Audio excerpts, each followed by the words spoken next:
नमस्कार, मैं रवीश कुमार। दिल्ली की सड़कों पर ठंडक बढ़ रही थी, लेकिन राजनीतिक तापमान ऐसा था कि लोग अलाव के पास नहीं, टीवी स्क्रीन के पास जमा थे। न्यूज़रूम की बत्तियां पहले से ज्यादा तेज थीं, एंकरों के चेहरे पर पहले से ज्यादा चमक और सोशल मीडिया पर पहले से ज्यादा शोर।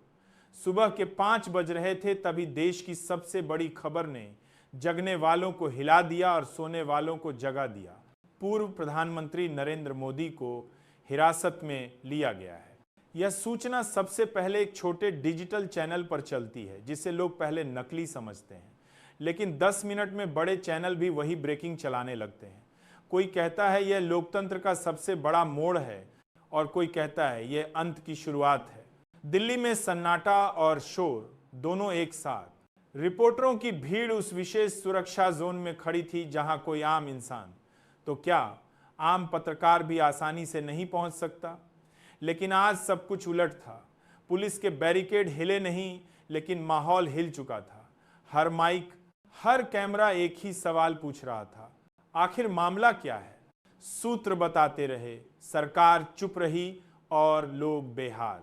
कुछ चैनल इसे कानूनी कार्रवाई कह रहे थे, तो कुछ इसे इतिहास का सबसे बड़ा राजनीतिक भूकंप बता रहे थे। सोशल मीडिया 2 हिस्सों में बंटा हुआ था, एक तरफ जश्न, दूसरी तरफ नाराजगी, और इन दोनों आवाजों के बीच एक और आवाज थी सवालों की। बीजेपी दफ्तर पर अफरा तफरी। दिल्ली के दीनदयाल उपाध्याय मार्ग पर स्थित बीजेपी मुख्यालय में सुबह सुबह ऐसी हलचल थी जैसे किसी ने इमारत के नीचे से नींव खींच ली हो। मीटिंग रूम में नेता आते जाते रहे, फोन लगातार बजते रहे। प्रवक्ताओं के व्हाट्सएप ग्रुप में संदेशों की बाढ़ आ गई। क्या बोलें, कौन बोले, कब बोलें, कहने के लिए शब्द नहीं और चुप रहने की जगह नहीं। ये वह दिन था जब बयानबाजी और रणनीति से ज्यादा खामोशी और तनाव बोल रहे थे। कुछ वरिष्ठ नेता मान रहे थे कि यह सिर्फ कानूनी प्रक्रिया है और कुछ घंटों में साफ हो जाएगा। लेकिन कुछ नए चेहरों के चेहरे चिंतित थे। कहीं यह राजनीतिक सफर का वह मोड़ तो नहीं जहां से वापसी मुश्किल है। जनता की प्रतिक्रियाएं, गुस्सा, हैरानी और सवाल। देश भर में लोग टीवी पर टकटकी लगाए बैठे थे। किसी बस स्टैंड पर खड़े लोग भी वही चर्चा कर रहे थे जो एयरपोर्ट के वीआईपी लाउंज में हो रही थी। किसी चाय वाले ने कहा, यह सब राजनीति है, तो एक बुजुर्ग ने जवाब दिया, राजनीति तो है, पर संभाल कर चलने वाली। जनता सब देख रही है। कुछ युवाओं को लगा अब बदलाव तय है, और कुछ को लगा यही देश का दुर्भाग्य है। इस सब के बीच एक और शब्द तैर रहा था, बीजेपी खत्म।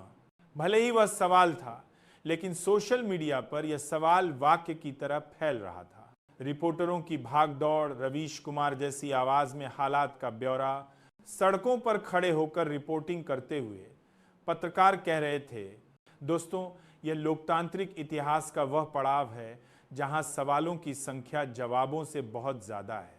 कानून की अपनी प्रक्रिया है, राजनीति अपनी, लेकिन जनता के मन में जो हलचल है वह सबसे खास है। यह वह दृश्य था जो लोगों के मन में डर भी पैदा कर रहा था और उम्मीद भी। विपक्ष का तेज हमला। विपक्षी दलों के लिए यह जीवन का सबसे बड़ा मौका था। उनके नेताओं का चेहरा ऐसे चमक रहा था जैसे लंबे समय से दबा हुआ सूरज बादलों को चीरकर निकल आया हो। एक नेता ने कहा, हम तो वर्षों से कह रहे थे, लेकिन आज इतिहास ने खुद जवाब दे दिया। दूसरे ने कहा, लोकतंत्र में अहंकार की कोई जगह नहीं है, लेकिन जनता में इस बयानबाजी की चमक से ज्यादा असल घटनाओं की सच्चाई में दिलचस्पी थी। कानूनी कार्रवाई या राजनीतिक साजिश, सबसे बड़ा सवाल यही था। क्या यह सब कानून के तहत हो रहा है या यह राजनीति की नई पटकथा है? कुछ विशेषज्ञ कहते रहे कि मामले की जांच लंबे समय से चल रही थी। कुछ कहते यह अचानक हुई कार्रवाई राजनीति का इशारा है। लोगों के मन में शक, डर और उत्सुकता सब एक साथ उमड़ रहे थे। देश में अचानक राजनीतिक रिक्तता की चर्चा। किसी भी बड़े नेता की गिरफ्तारी सिर्फ कानून की घटना नहीं होती, वह राजनीति, समाज और व्यवस्था सबको झकझोर देती है। आज लोग ये भी सोच रहे थे कि अगर नेतृत्व में इतना बड़ा खालीपन आ जाता है तो पार्टी कैसे संभलेगी?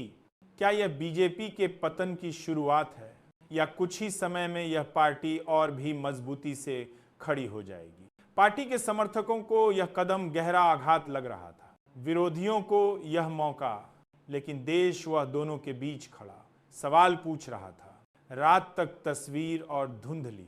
जैसे जैसे दिन बीतता गया, खबरों की मात्रा बढ़ती गई, लेकिन सच्चाई नहीं।